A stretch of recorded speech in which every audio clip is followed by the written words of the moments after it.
Imagine this. It's the year 1932 in Australia. The world is still reeling from the aftermath of the Great Depression. Crops are failing, the economy is unstable, and rural farmers are desperately trying to make a living off the land. In the dry plains of Western Australia, a new kind of enemy appears. Not an army of men, not tanks, not warplanes, but thousands upon thousands of giant, flightless birds, the emus. Standing over 6 feet tall, with long legs and muscular bodies, the emus were like prehistoric creatures. They couldn't fly, but they could run fast. Nearly 50 kilometers per hour, and in November 1932, more than 20,000 of them stormed into farming regions, trampling crops, devouring wheat, and leaving devastation in their wake. For the farmers, already struggling to survive, this wasn't just a nuisance. It was an invasion. Their hard work, their only chance at survival, was being destroyed right in front of their eyes. And so, the call for help went up. Farmers pleaded with the government. Send us soldiers, send us weapons, do something to save our livelihoods. The government's answer. A decision that would soon become one of the strangest chapters in military history. They would send the army to war against birds. And so begins what would later be known as the Great Emu War. Before we dive into one of the strangest military operations in history, a war where soldiers with machine guns went head-to-head against giant birds, don't forget to hit that subscribe button and ring the notification bell so you never miss out on more unbelievable stories from history. The year was nearing its end. November 1932. The Australian government had approved a military operation unlike anything the world had seen before. Under the command of Major G.P.W. Meredith, the Army deployed to Lewis's machine guns, each capable of firing hundreds of rounds per minute. Along with the guns came 10,000 rounds of ammunition and a small group of soldiers to operate them. The mission: eliminate the emus, protect the crops, and restore order to the farmlands of Western Australia. For the farmers, this sounded like salvation. Hardened military men with the same weapons used in World War I now turned against flocks of birds. How hard could it be? But what nobody realized was that these weren't ordinary birds. On November 2nd, 1932, the operation began. Farmers gathered to watch, expecting the emus to be gunned down in great numbers. The soldiers spotted their first target, a group of about 50 emus, grazing on farmland. The order was given. The machine gun rattled to life, spitting bullets across the field. The emus scattered in all directions. Some darted left, others right.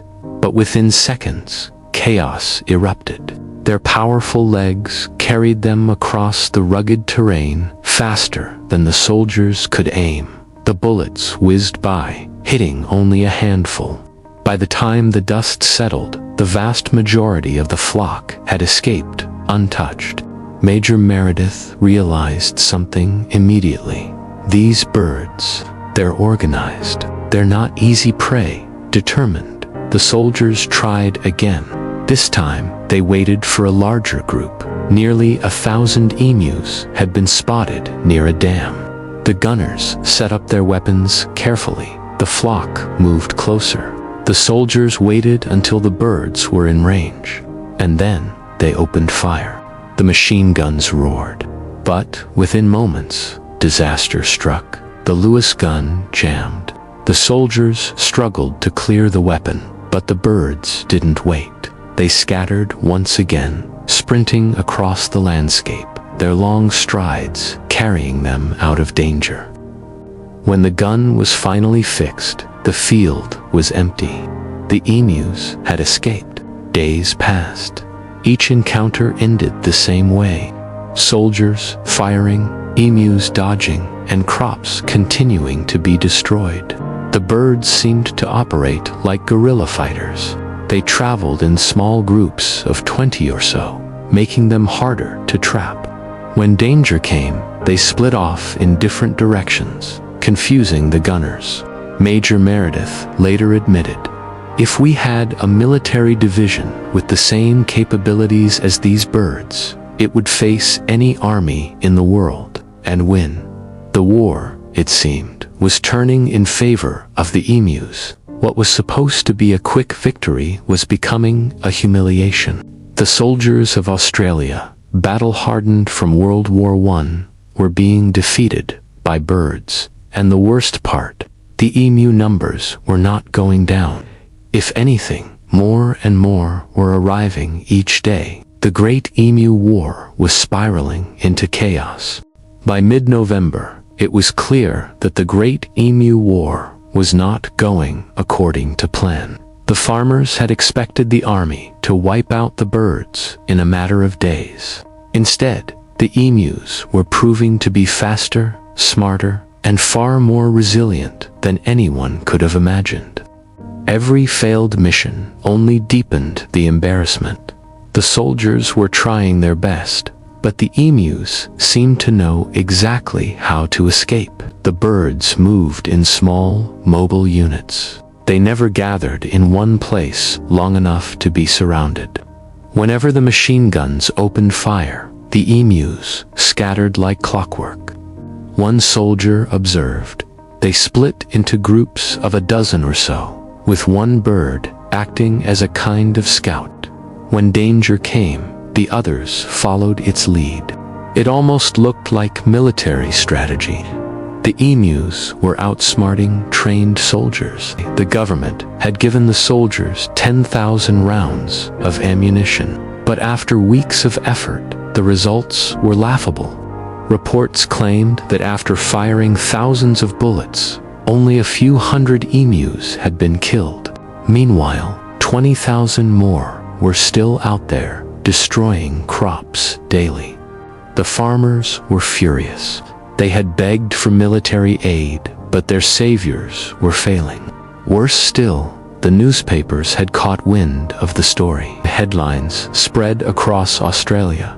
Army loses battle against birds. Machine guns fail to stop emu invasion. Cartoons mocked the government. Satirical articles described the emus as victorious warriors, dodging bullets with ease. The public began laughing at the entire affair. What had started as a serious attempt to save crops was now a running joke. Australia, defeated by emus. Major Meredith, the commander in charge, couldn't help but admire the enemy.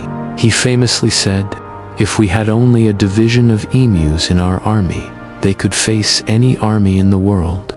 They can face machine guns with the invulnerability of tanks." Think about that. A seasoned military officer comparing birds to tanks. That's how frustrating and impressive these creatures had become. By late November, it was clear that the mission was a disaster. The soldiers couldn't keep up. The emus were too fast, too scattered, and too numerous. The operation that was meant to protect farmers' crops had become a national embarrassment. Australia had declared war on birds, and the birds were winning. But the story didn't end there.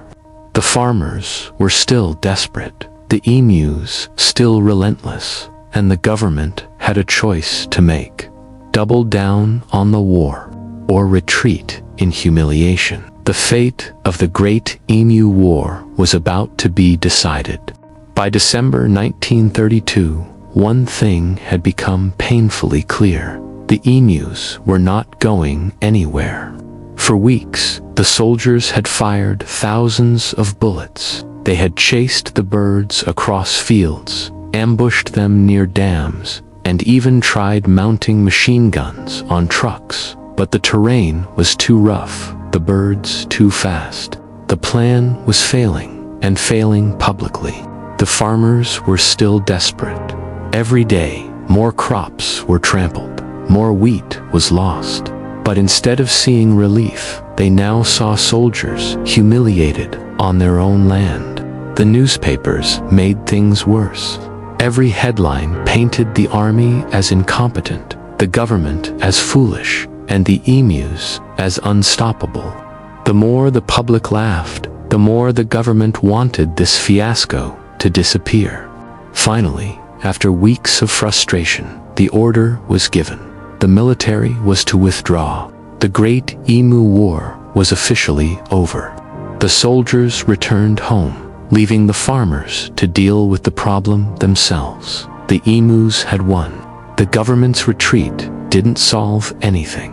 Farmers still faced massive losses. To deal with the crisis, new strategies were put in place. Large-scale fencing projects to keep emus out of farmland. Bounties placed on the birds, encouraging civilian hunters to kill them for reward. Over the years, these methods proved more effective than the military campaign ever had. But the damage was done. The Great Emu War had become a stain on Australia's history, and at the same time, a source of endless comedy. The story spread across the world. Other countries couldn't believe it. Soldiers with machine guns had gone to war against birds and lost. For Australia, it was a reminder that nature often refuses to be controlled, no matter how powerful the weapons or determined the men. And for the rest of the world, it was an unforgettable joke. The army that lost to emus.